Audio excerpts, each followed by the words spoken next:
So in today's episode, we will be covering a very, very common question doctors face, and I get asked every time a doctor is considering moving into a alternative career.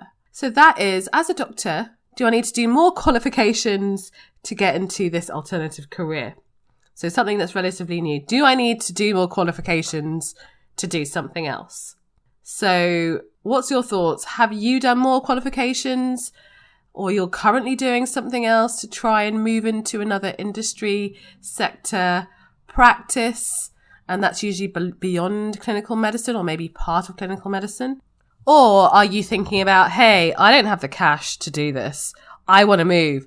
Can I bypass doing another degree, diploma, course to kind of just get going with my alternative career? Well, the answer is yes, you can. You definitely can get onto an alternative career without having to do a qualification. It's totally doable. And so in this episode, I cover why doctors are what I call qualification junkies, why we actually do qualifications in the first place, and how you can identify whether a qualification that you are considering really, really adds value to your career move. Right, let's go.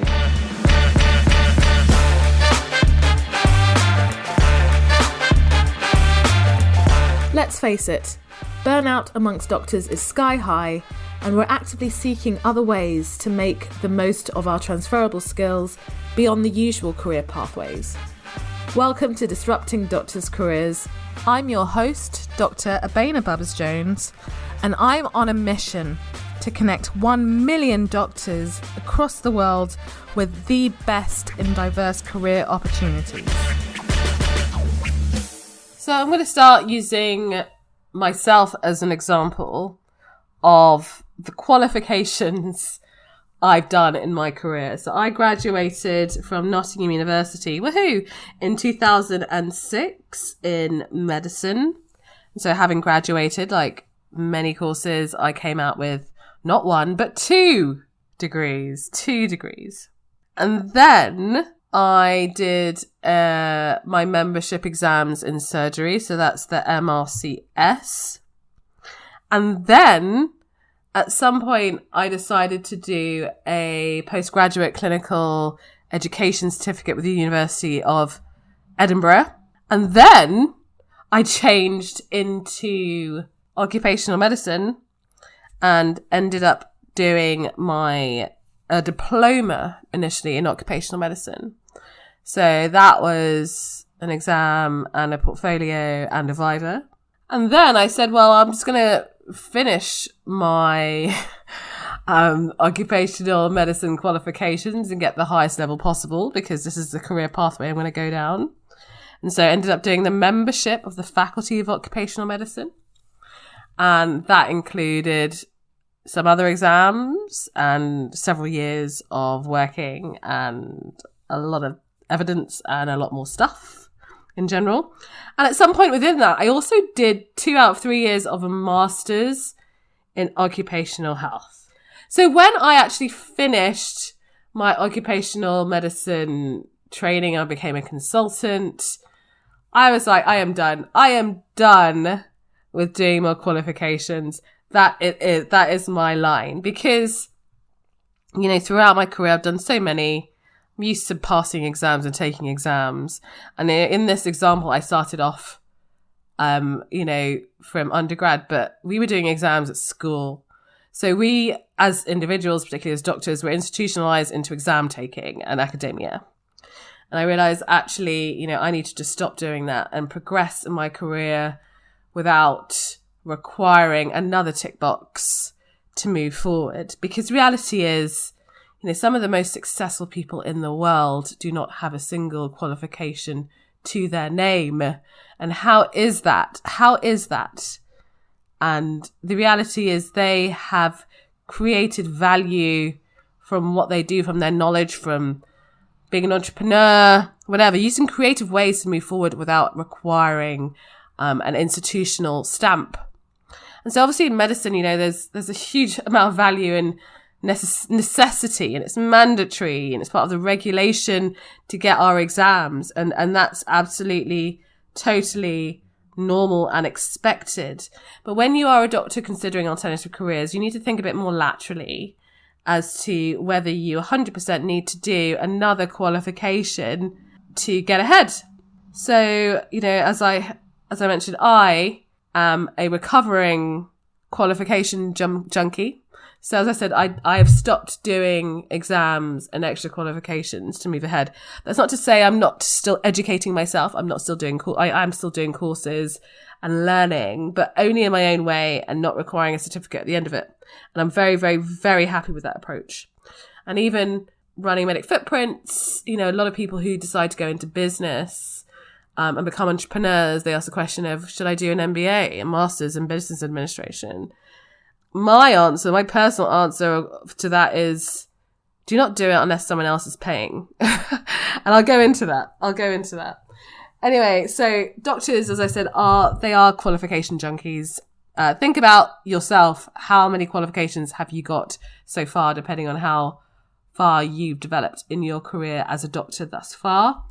And the question is, do you need more if you're looking at alternative careers? So, I see lots of doctors who are going into specializing in other medical areas or clinical areas, and they think, well, in order to build up my knowledge and my credibility, my authority, I want to learn, I want to network in this area, which I'm not familiar with. They decide, right, I'm going to do a qualification. Diploma is quite a common thing, for example, in lifestyle medicine, or using my own example, which was getting into occupational medicine. That could be hugely valuable to do that. And use it as a stepping stone to getting a job or getting into a program. So in those circumstances whereby it is a need to move forward and without it, it would present as a huge, huge obstacle, then definitely. But, I do see doctors who see having it as like a kind of extra tick box. I perceive that my customers, if they're setting up as independent, want me to have like the fullest of qualifications. Say, for example, in lifestyle medicine, there are different levels of qualification you can get. A lot of doctors, like GPs, for example, they practice lifestyle medicine, but they don't have the full-blown whack of qualifications because there are a different level you can get. And you can work at you can do any qualification and work pretty much at any level because, nothing is stopping you from progressing. I go back to occupational medicine as an example. I did the diploma in occupational medicine simply because I wasn't really sure about how I was going to progress in that career, whether I wanted to actually do it. But I know having the diploma could really open doors, and you don't necessarily have to have finished and do all the full, MPhom that I talked about. You don't have to actually do the whole thing in order to work at a very senior level. And you'll find that a lot of doctors, I talk about this in a previous episode on why I chose occupational medicine, a lot of doctors that go into occupational medicine don't do more than a diploma. And they have a very long, lucrative career as developing their authority, using their experience. So, as a vocation rather than as a kind of tick box exercise. But then saying that there is huge value in actually finishing it off. But it depends on you. It depends on what you're looking to get out of it. So, the main reason we do qualifications or extra qualifications are three things I've just mentioned, which is establishing credibility and authority in an area that you may not previously have had any experience, using it as an opportunity to fill in any knowledge gaps that you may have, and networking. But don't forget that qualifications usually come at a price. The price of time and the price of money. All right? So those are the two main things that you are sacrificing when you decide to go down that route. And so the next question is, how can you identify whether a qualification really, really will add value to your career move? Right. So we talked about earlier about certain qualifications, they are mandatory. You literally can't do anything without them. And using medicine as an example, that's one of the core examples. But then, there are a lot of areas, even beyond healthcare medicine, and sometimes in medicine, that you don't actually need to have certain qualifications. And I'm going back to lifestyle medicine as an example. You don't need a lifestyle medicine qualification to practice lifestyle medicine. These things can change. The same in aesthetics. So this is gradually changing, but again, it's not 100% mandatory to do certain qualifications in aesthetics or certain levels of qualifications. However, it's absolutely best practice to at least do a basic course and really mitigate yourself against any complications that may arise.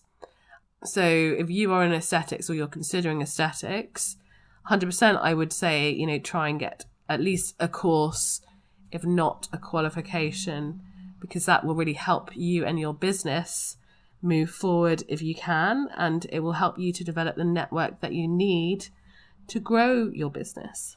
So that's where it would add value. So we talked about the mandatory reasons. We talked about also the making sure that the qualification you're going for really fills in an important gap in your knowledge that you cannot get anywhere else. So remember, there's qualifications and there's courses. So you can get a lot of really rich, a wealth of knowledge from simple courses that you can do online, or you can self-taught. You don't necessarily need that qualification to do it. So, I see some people who decide they want to go, again, using health tech as an example, and they'll do a master's in health tech or a master's in something related to it. Is it a necessity? No, 100% is not a necessity. Will it give them a bit of a boost on their CV? Will it give them a network? Yes, possibly 100%. But should it stop them from actually going to apply for or going for health tech jobs? No, not at all. Should not stop you. A lot of these things you can also do at the same time. But remember, these things are kind of, additional bonuses, but may not necessarily convert to a new job. So don't rely on these qualifications to get you ahead. Just make sure you keep all your options open and start striding ahead beforehand. And the last point is just to consider, what is the return on investment of doing this qualification?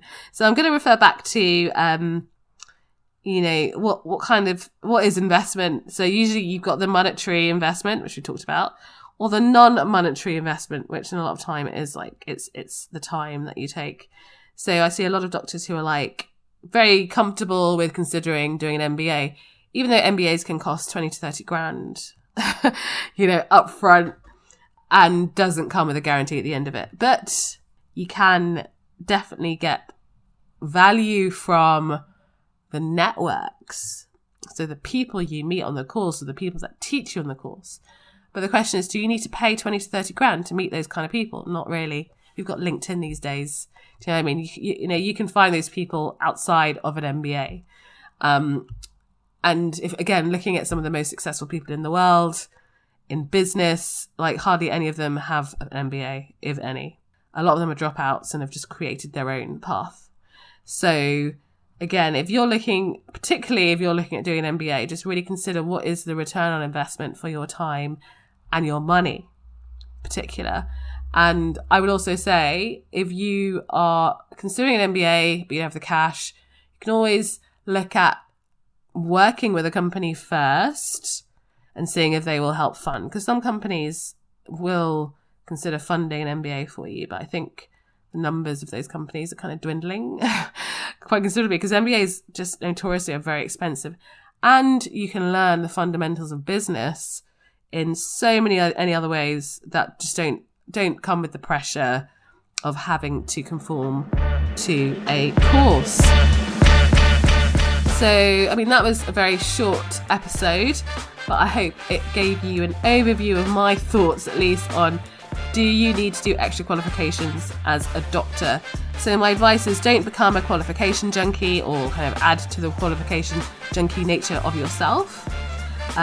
Make sure you understand why qualifications are important to you in general, and identify in your personal circumstances whether your qualification really, really adds value to your career move. So most of the cases that I come across when doctors are asking, should I do this qualification or this master's, most of the time I'm like, listen, you always need to look at what are the other options. If you didn't do this qualification, what are your other options, and can you get to your end point another way, which doesn't involve spending thousands and thousands on a course where there's no real guarantee at the end of it. So yeah, think about it a bit more laterally. Don't feel obliged to jump in.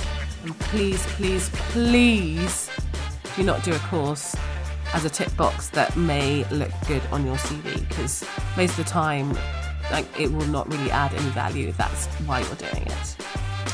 Well, brilliant. Well, thank you for listening. And if you want to hear more from me, make sure you subscribe. Make sure you join our mailing list at medicfootprints.org/join our mission. And if you found this episode useful, please share it. Share it with your friends, share it with your colleagues, and leave a review so we can ensure this gets shared even beyond our existing networks. On to the next episode.